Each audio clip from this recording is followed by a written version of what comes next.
14 सितंबर 2021। तो 14 सितंबर 2021 किस लिए महत्वपूर्ण है? क्योंकि आज हिंदी दिवस है। ये हिंदी दिवस क्या है? प्रत्येक देश का अपना एक राष्ट्रीय भाषा होता है, प्रत्येक देश का होता है। तो हमारे देश का राष्ट्रभाषा क्या है? हिंदी है। हमारे देश का राष्ट्रभाषा हिंदी है।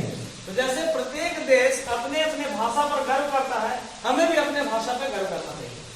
तो 14 जब देश आजाद हुआ, 1947 में हमारा देश आजाद हुआ, तो उस समय ये चर्चा चली, विमर्श हुआ कि हमारे देश का राष्ट्रभाषा क्या होगा। क्योंकि भारत एक ऐसा देश है जहां पर अलग अलग राज्यों में अलग अलग प्रकार की भाषाएं बोली जाती हैं।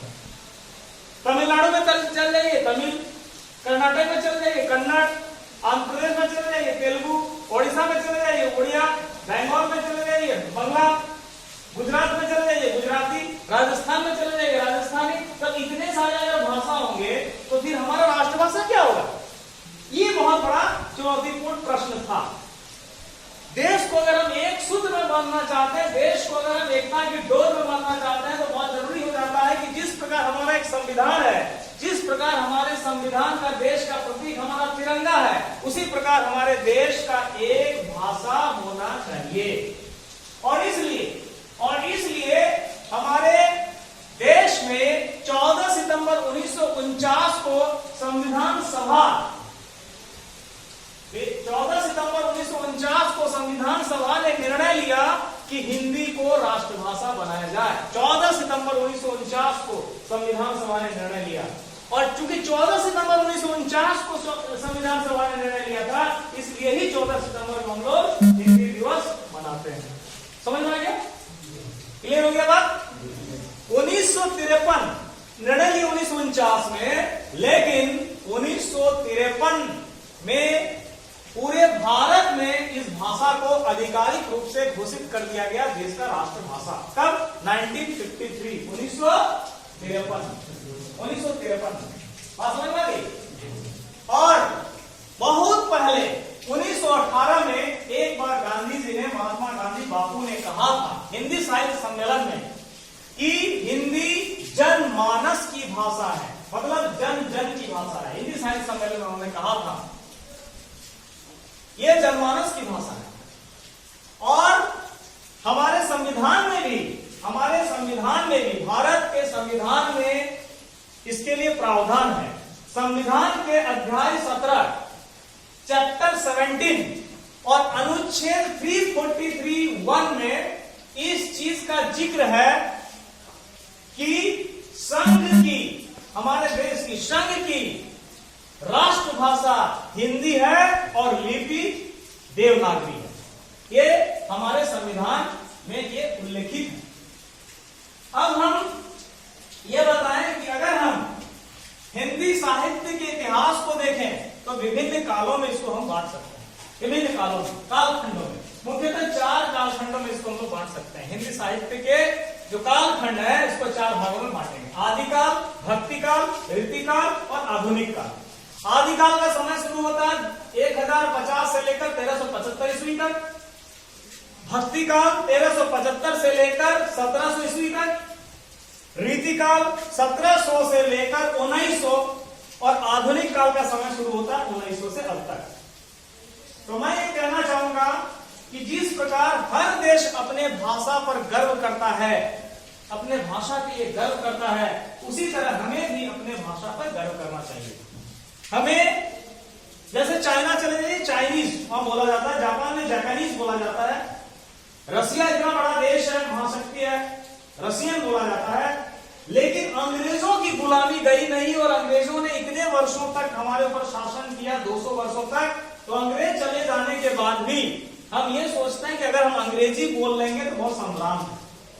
अंग्रेजी बोलने वाले के पीछे लोग हुजूम लगा देते हैं। मैं ये नहीं कह रहा हूं कि अंग्रेजी का महत्व नहीं, मैं कह रहा हूं कि अंग्रेजी का महत्व है। अंग्रेजी एक इंटरनेशनल लैंग्वेज है, ग्लोबल, एक देश को दूसरे देश से कनेक्ट करता है, उसको जानना चाहिए। लेकिन ये भी मैं कहूंगा कि आप अंग्रेजी जानो, लेकिन सम्मान किसका करो?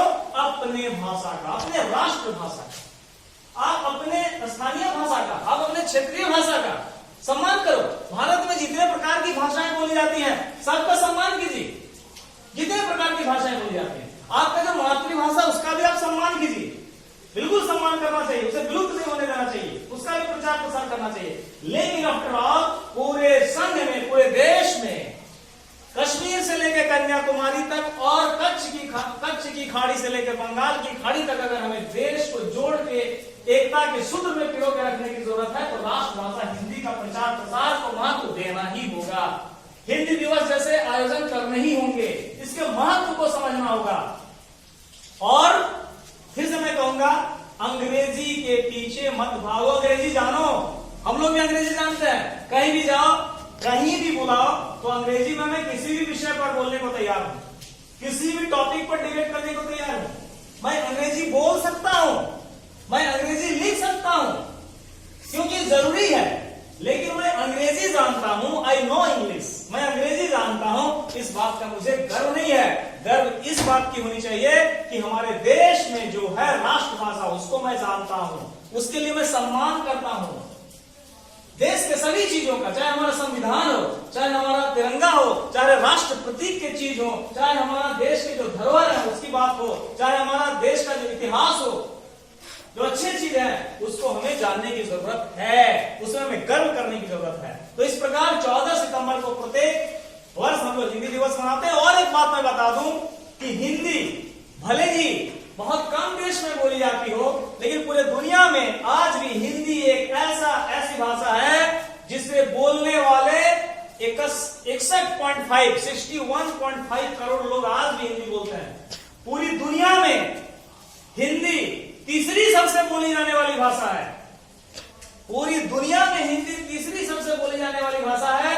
और पूरे विश्व में 61.5 क्या कहते हैं, करोड़ लोग आज भी हिंदी बोलते हैं।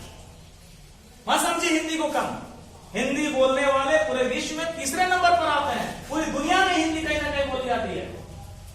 और ऐसे लोगों की तादाद, ऐसे लोगों की संख्या 61.5 है। तो इसलिए हमें हिंदी के विषय में जानना चाहिए, हिंदी पर गर्व करना चाहिए, हमारा राष्ट्रभाषा है। और साथ ही साथ मैं ये कह रहा हूं बार बार कि अंग्रेजी जरूर जानिए, लेकिन अंग्रेजी जान के अपने आप को गर्व मत कीजिए। और साथ साथ मैं ये भी कर रहा हूं कि अपने क्षेत्रीय भाषा और अपने मातृभाषा को भी जानिए, लेकिन हिंदी हमें जानना बहुत जरूरी है। समझ में आ गया? ओके, चलिए हिंदी दिवस के लिए जोरदार तालियां।